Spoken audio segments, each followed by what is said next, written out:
जय हिंद दोस्तों। आइए आज हम लोग जानते हैं भारत की पहाड़ियों और पर्वतों के बारे में। ठीक है, तो भारत में जिसका विस्तार ऊपरी हिस्से में उत्तरी भारत में है वो हिमालय पर्वत है और हिमालय पर्वत में ही कई पर्वत श्रेणियां हैं। ठीक है, तो हम लोग पहले देख लेते हैं हिमालय पर्वत का जो विस्तार है। ठीक, अभी हम लोग हिमालय पर्वत नहीं पढ़ रहे हैं। हिमालय पर्वत हम लोग भौतिक विभाजन और प्रादेशिक विभाजन वो बाद में देखेंगे। पहले आज हम लोग देख लेते हैं हिमालय में जो पहाड़ियां पड़ती हैं वो कौन कौन सी हैं। ठीक है, तो हिमालय में जो पहाड़ियां पड़ती हैं, अब जैसे ये पूरा हिमालय विस्तार है, वो उत्तरी भारत में पूरा ज्यादातर क्या फैला हुआ है, हिमालय फैला हुआ है। ठीक है, तो जो उत्तरी भारत में हिमालय फैला हुआ है वो जैसे अब ये पूरा हिमालय है, अब भारत के इस पार वाला हिमालय अलग है और उस पार हो गया, हमारे हिस्से में नहीं आता तो उस पार है, जो उस पार पड़ता है उसे हम लोग बोलते हैं ट्रांस हिमालय। तो ये ज्यादातर जो ये श्रेणियां हैं ये सब किस हिमालय में आती हैं, ये ट्रांस हिमालय। जब हम लोग हिमालय के पार्ट पढ़ेंगे तब बताएंगे कि ट्रांस हिमालय होता क्या है। ठीक है, तो उस पार पड़ रहा है इसीलिए वो ट्रांस हिमालय। अब ये ट्रांस हिमालय में जो पर्वत श्रेणियां पड़ती हैं तो उनमें से सबसे ऊपरी पर्वत श्रेणी होती है काराकोरम। कौन सी? काराकोरम। अब इन पर्वत श्रेणियों का ज्यादातर पेपरों में क्रम पूछा जाता है कि कौन सी पर्वत श्रेणी, अगर बोल देता है कि उत्तर से दक्षिण की ओर क्रम लगाइए या दक्षिण से उत्तर की ओर क्रम लगाइए, तो ये ट्रांस हिमालय का हिस्सा होती हैं और ये क्रम से ही याद की जाती हैं।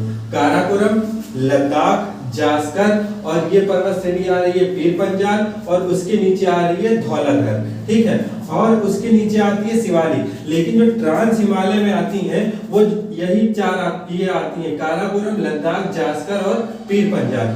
धौलाधर और शिवालिक है वो हिमाचल प्रदेश के पास से भारत में प्रवेश कर जाती है और शिवालिक का श्रेणी, और ये ज्यादातर नेपाल, जैसे हम लोगों के बॉर्डर जो चाइना के पास है वो शिवालिक पर्वतमाला है।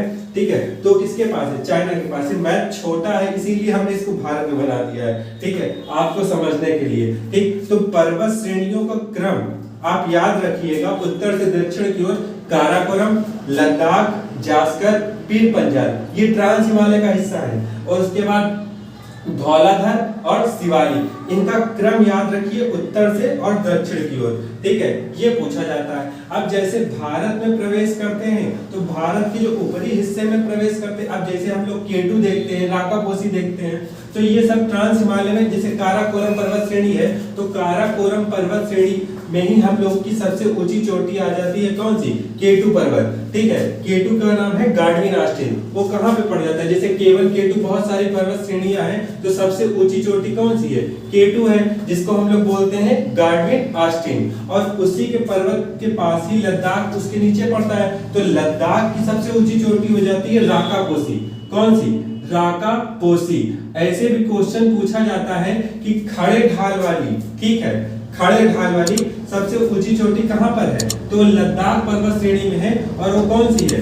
राकापोसी पर्वत। ठीक है, अब इधर जब बढ़ते हैं हम लोग शिवालिक के थोड़ा सा नीचे, जो हिमालय चाइना के पास से नीचे नेपाल आता है, तो नेपाल में तो हिमालय प्रवेश करता है, तो वहीं पर ज्यादातर पर्वत श्रेणियां हैं, तो वहां भी क्रम लगाने के लिए आता है। जैसे ये नेपाल बॉर्डर है, ठीक है, जो हमने ऐसे छोड़ दिया है। ठीक है, तो ये नेपाल बॉर्डर के पास ही बहुत सारे पर्वत आते हैं, जैसे धौलाधर, अन्नपूर्णा, माउंट एवरेस्ट, ठीक है, मकालू, ठीक, फिर इसी के बगल में छोयू भी आता है।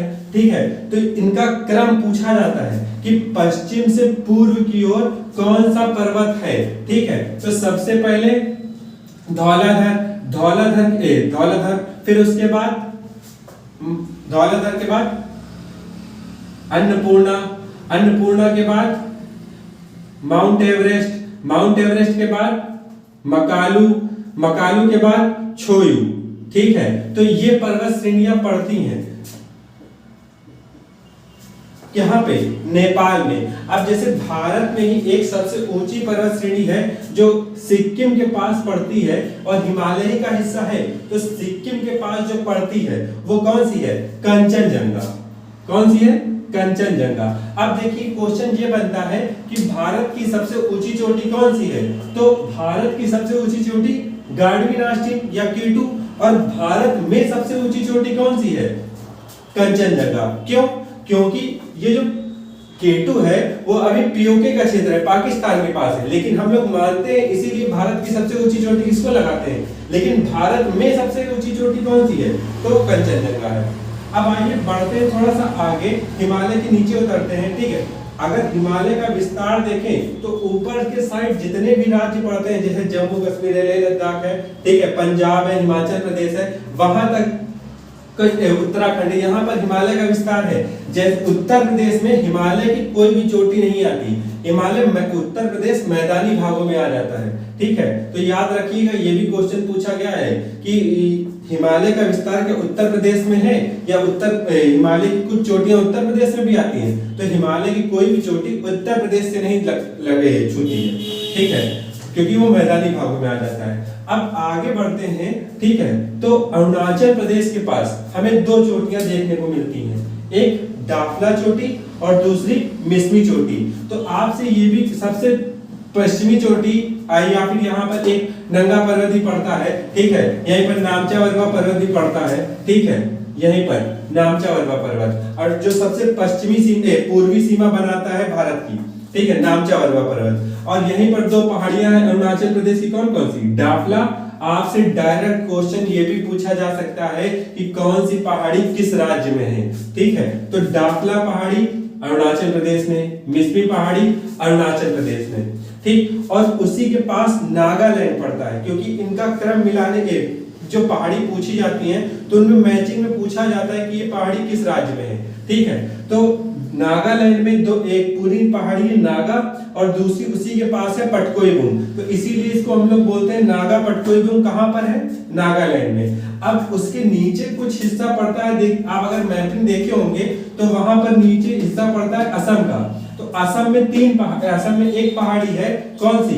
मिकिर। ये इंपॉर्टेंट पहाड़ी है मिकिर, क्योंकि ज्यादातर पेपरों में पूछी जाती है कि मिकिर पहाड़ी किस राज्य में है, तो मिकिर पहाड़ी असम राज्य में है। ठीक है, अब हम लोग आगे बढ़ते हैं। देखिए, मिकिर के पास असम के पास ही छोटा ऐसा एक राज्य है मेघालय। ठीक है, जहां पर सबसे ज्यादा वर्षा होती है, वो कौन सा स्थान है? मासिनराम। ठीक है, अब मासिनराम में या फिर बोल दे हिमालय में 3 पहाड़ियां हैं, गारो, खासी, जयंतिया। कौन कौन सी? गारो, खासी, जयंतिया। ठीक, इनका आकार एक कीप के समान है, बिल्कुल ऐसे की ओर। ठीक, जब मानसून इधर से आता है तो इन्हीं पहाड़ियों में क्या हो जाता है? टकराता है। ठीक है, अब इधर से भी रास्ता नहीं है निकल जाए, इधर से भी रास्ता नहीं है निकल जाए, तो टकराता है जाके कैसे? ऊपर की ओर। तो ये पहाड़ियां हैं, जैसे ये गारो हो गई, ये खासी होगी, और ये जयंतिया पहाड़ी हो गई। तो अगर पूछा जाए मेघालय में सर्वाधिक वर्षा किस पहाड़ी से होती है, तो सबसे ऊपर वाली पहाड़ी कौन सी है? खासी। तो खासी पहाड़ी के कारण ही सबसे ज्यादा वर्षा मेघालय में होती है। और इसका आकार भी पूछा गया है कुछ पेपरों में, तो इसका आकार कीप नुमा है। ठीक है, किन पहाड़ियों का आकार कीप नुमा है? गारो, खासी, जयंतिया पहाड़ियों का आकार कीप नुमा है। ठीक, अब आइए चलते हम लोग मध्य भारत में। ठीक है, मध्य भारत में कुछ पहाड़ियां पाई जाती हैं, तो उससे पहले हम लोग उत्तर वाले में एक और देख लेते हैं, कौन सी? अरावली पर्वत श्रेणी। ठीक है, जो विश्व की सबसे पुरानी पर्वत श्रेणी कौन सी है? अरावली पर्वत श्रेणी। और उसी पर्वत श्रेणी का सबसे ऊंचा शिखर है। ठीक है, इसका नाम है गुरु शिखर। क्या नाम है? गुरु शिखर या माउंट आबू। ठीक है, माउंट आबू किस पर्वत श्रेणी का है? अरावली। विश्व की सबसे प्राचीनतम पर्वत श्रेणी अरावली पर्वत श्रेणी कहां पर है? राजस्थान में है। इसका विस्तार जब ऊपर की ओर जाते हैं तो दिल्ली, राजस्थान के एरिया, हरियाणा तक जाता है। तो जो रायसीना की पहाड़ी पड़ती है वो इसी का विस्तार है। किसका?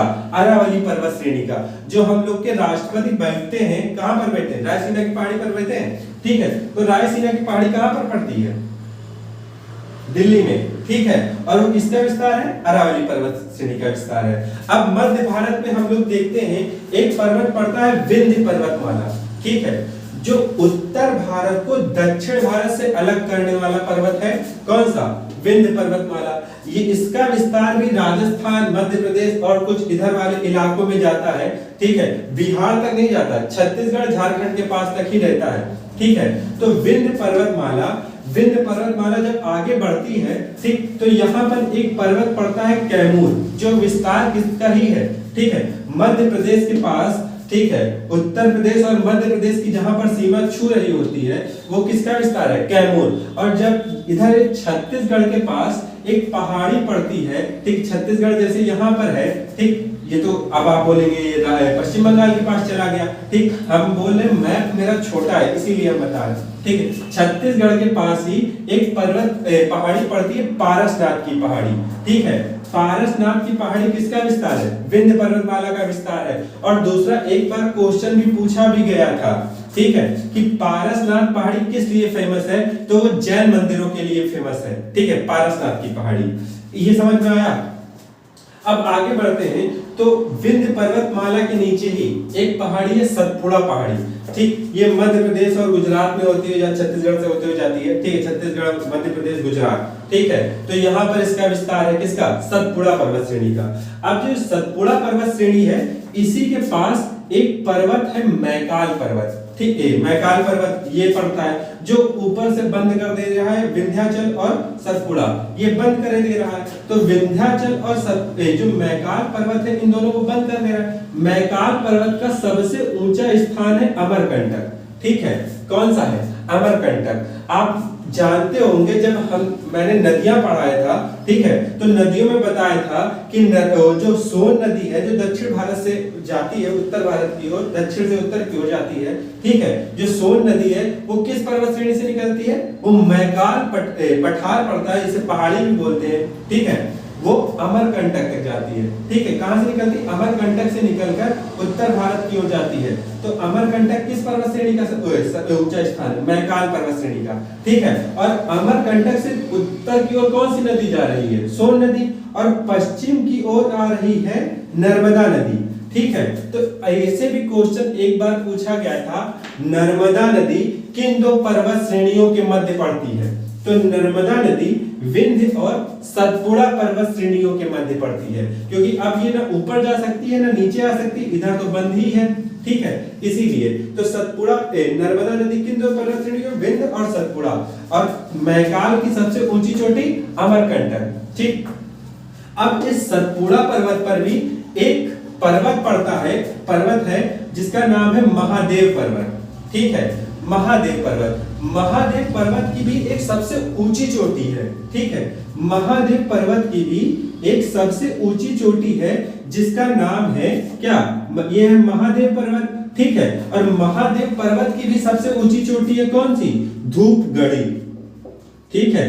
तो धूपगढ़ी कहां की सबसे ऊंची चोटी है, महादेव। या फिर ऐसे भी क्वेश्चन पूछा जाता है कि सतपुड़ा की सबसे ऊंची चोटी कौन सी है, तो आप क्या बताएंगे, धूपगढ़ी है, ठीक है। वैसे ही विंध्य पर्वतमाला की ज्यादातर विंध्य पर्वतमाला की पारसनाथ की पहाड़ी मानते हैं, ठीक है, सबसे ऊंची चोटी पारसनाथ की पहाड़ी, ठीक है, विंध्य पर्वतमाला की। इतना आपको समझ में आया, ठीक है।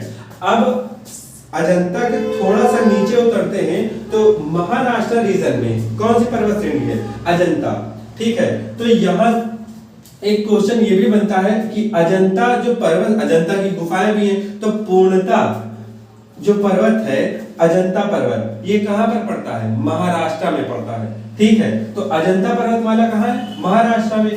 उसी के नीचे ही जस्ट हरिश्चंद्र की पहाड़ी पड़ती है, कौन सी, हरिश्चंद्र की, ये भी कहां पर पड़ेगी, महाराष्ट्र रीजन में। और उसी के पास बालाघाट है और सतमाला है, ठीक है। ये चार पहाड़ियां कहां पर है, महाराष्ट्र रीजन में, ठीक, अजंता, सतमाला, बालाघाट और हरिश्चंद्र। आप देख रहे होंगे, ठीक, ये जो हमने पहाड़ी बताई है, ठीक, इनका उत्तर से दक्षिण क्रम भी देखते जाइएगा, क्योंकि कभी कभी पेपर में दे देता है कि उत्तर से दक्षिण की ओर क्रम लगाइए, ठीक है। तो अजंता उसके पहले है, ठीक है, सबसे ऊपर कौन सी है, अजंता।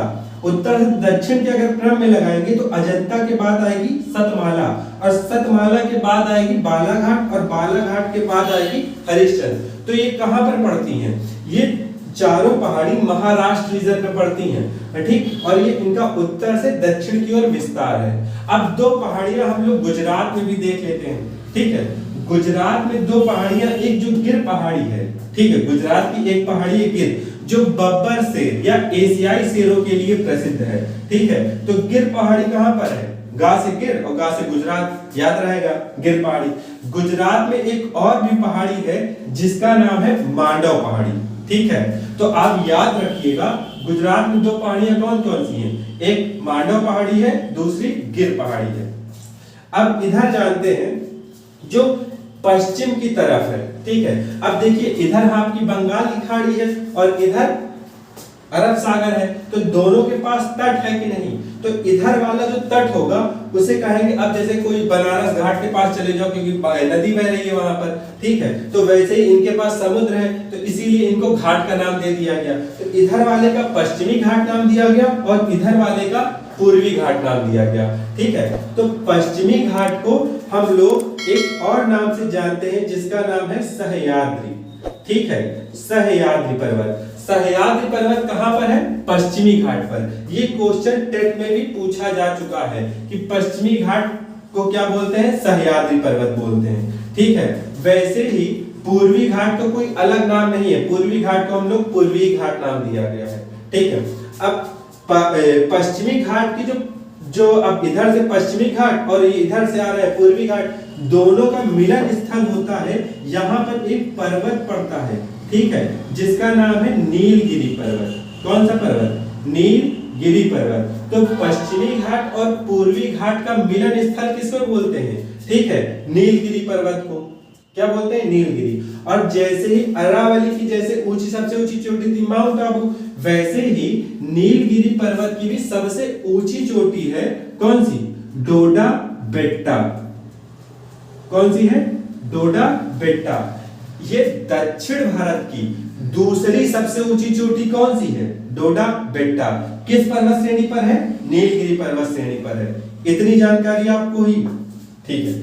अब आगे बढ़ते हैं, ठीक। तो अब देखिए अभी हम मोटा मोटा आपके दिमाग में एक आइडिया बना रहे हैं, ठीक है। तो नीलगिरी पर्वत श्रेणी के बाद जब हम लोग नीचे उतरते हैं तो यहीं पर अब एक क्वेश्चन यहाँ पर नीलगिरी से और बनता है कि नीलगिरी का विस्तार किन राज्यों में है, ठीक है। तो हम लोग दक्षिण भारत में उतर रहे हैं, तो इधर जो केरल राज्य पड़ता है और इधर तमिलनाडु पड़ता है, और ऊपर छोटा सा क्योंकि केरल ऐसे पतला रास्ता है, ठीक है। तो केरल, तमिलनाडु और ऊपर केरल के ऊपर है कर्नाटक, ठीक है। तो तीन राज्यों में विस्तार मिलता है किसका, नीलगिरी पर्वत श्रेणी का। कर्नाटक में भी है, तमिलनाडु में भी है और केरल में भी है। अब इसके नीचे उतरते हैं तो एक पर्वत श्रेणी पड़ती है अन्नामलाई। कौन सी, अन्नामलाई। जैसे ये भी पर्वत श्रेणी थी नीलगिरी, वैसे ही अन्नामलाई भी एक पर्वत श्रेणी है। तो अन्नामलाई की भी तो सबसे ऊंची चोटी होगी कि नहीं होगी, तो अन्नामलाई की सबसे ऊंची चोटी है अनैमुदी। कौन सी है, अनैमुदी। तो ये दक्षिण भारत की सबसे ऊंची चोटी कौन सी, आप बताएंगे, अनैमुदी। अगर आपसे पूछा जाए कि दक्षिण भारत की सबसे ऊंची चोटी तो अनैमुदी, दूसरी सबसे ऊंची चोटी तो डोडा बेट्टा। अब याद करिए ऐसे भी क्वेश्चन पूछा जाता है कि डोडा बेट्टा किस पर्वत श्रेणी पर है, नीलगिरी पर्वत श्रेणी पर, और अनैमुदी किस पर्वत श्रेणी पर है, अन्नामलाई पर्वत श्रेणी पर, ठीक। इतनी क्वेश्चन आपको क्लियर हुए। अब इसके नीचे बढ़ते हैं तो इसी पर्वत श्रेणी जो पश्चिमी घाट ही नीचे आता है, ठीक है। और अब पश्चिमी घाट जब नीचे आ रहा है अन्नामलाई के बाद, जो उसके बाद उतरते हैं तो ये पड़ता है कार्डमम की पहाड़ी। कौन सी, कार्डमम की पहाड़ी। कार्डमम की पहाड़ी को ही हम लोग इलायची की पहाड़ी भी बोलते हैं, ठीक है, इलायची की पहाड़ी, ठीक। तो सबसे दक्षिण में कौन सी पहाड़ी है, इलायची की पहाड़ी या कार्डमम की पहाड़ी। अभी आपने इतनी पहाड़ियां देखी, ठीक, और भी पहाड़ियां हैं इन्हीं दोनों के बीच में, अभी बता रहे हैं। पहले इधर देख लीजिए कि आपका मोटा मोटा चीजों पहाड़ियों से गलत ना हो, पर्वतों से, ठीक है। तो ये जो आपका पश्चिमी घाट है, पश्चिमी घाट की, अब ऐसे भी क्वेश्चन पूछा जाता है कि पश्चिमी घाट की सबसे ऊंची चोटी बताइए, तो पश्चिमी घाट की सबसे ऊंची चोटी है, यहाँ पर महाराष्ट्र रीजन में पड़ती है, उसका नाम है कालसुबाई। क्या नाम है, कालसुबाई। ये कहां पर पड़ती है, महाराष्ट्र के महाबलेश्वर के पास, ठीक है, कालसुबाई। तो ये पश्चिमी घाट की सबसे ऊंची चोटी कौन सी है, कालसुबाई। याद आया, ठीक। वैसे ही अब पूर्वी घाट की भी तो सबसे ऊंची चोटी होगी कि नहीं होगी, तो पूर्वी घाट की सबसे ऊंची चोटी जो होगी वो पूर्वी घाट की सबसे ऊंची चोटी होगी महेंद्रगिरी। कौन सी होगी? महेंद्रगिरी। ये कहां पर पड़ेगी? उड़ीसा में पड़ेगी। तो उड़ीसा में कहां पर पड़ेगी? ठीक है, तो उड़ीसा में एक चोटी है महेंद्रगिरी, ठीक, ये पूर्वी घाट में पड़ेगी। अब एक क्वेश्चन और भी आता है उड़ीसा से कि महेंद्रगिरी के थोड़ा सा ही नीचे देखिएगा दूसरी ऊंची चोटी है पूर्वी घाट की, वो है मलयगिरी। ठीक है, ऑप्शन से आप लगा सकते हैं क्योंकि ऐसा क्वेश्चन भी पूछा जाता है जहां पर महेंद्रगिरी नहीं दिया गया होता है, ठीक, तो मलयगिरी आप लगा सकते हैं। ठीक, अब इधर जब आप लोग देखते हैं तमिलनाडु के पास, ठीक है, तो तमिलनाडु के पास एक पहाड़ी पड़ती है, कौन सी? जावदी की पहाड़ी। जावदी की पहाड़ी, तो जावदी की पहाड़ी कहां पर है? वो भी तमिलनाडु में है। जब आप थोड़ा सा रीजन ऊपर उठेंगे, थोड़ा सा, ठीक है, तो आंध्र प्रदेश पड़ता है। आंध्र प्रदेश के पास ही एक पहाड़ी है शेषाचलम। कौन सी? शेषाचलम। ये कहां पर पड़ेगी? आंध्रा में। और जावदी कहां पड़ेगी? तमिलनाडु में। ठीक, इतना तो याद रहेगा। अब जस्ट थोड़ा सा ऊपर और बढ़ेंगे तो यहां पर एक पहाड़ी है आंध्र प्रदेश के पास, अन्नामलाई की पहाड़ी। कौन सी है पहाड़ी? अन्नामलाई की पहाड़ी। ये कहां पर है? आंध्र प्रदेश के पास। तो आप देख रहे होंगे इतनी सारी पहाड़ियां सिर्फ दक्षिण में ही हैं, और भी पहाड़ियां हैं, लेकिन ये पूरा गया है भर। ठीक है, तो अब इसमें और ज्यादा आपको नहीं बता सकते, ठीक, नहीं तो आपके दिमाग में भी हौच पौच मच जाएगा। ठीक, तो आप देख सकते हैं इतनी सारी पहाड़ियों को अपने दिमाग में बसा सकते हैं। ठीक है, मिलते हैं नेक्स्ट वीडियो में। जय हिंद।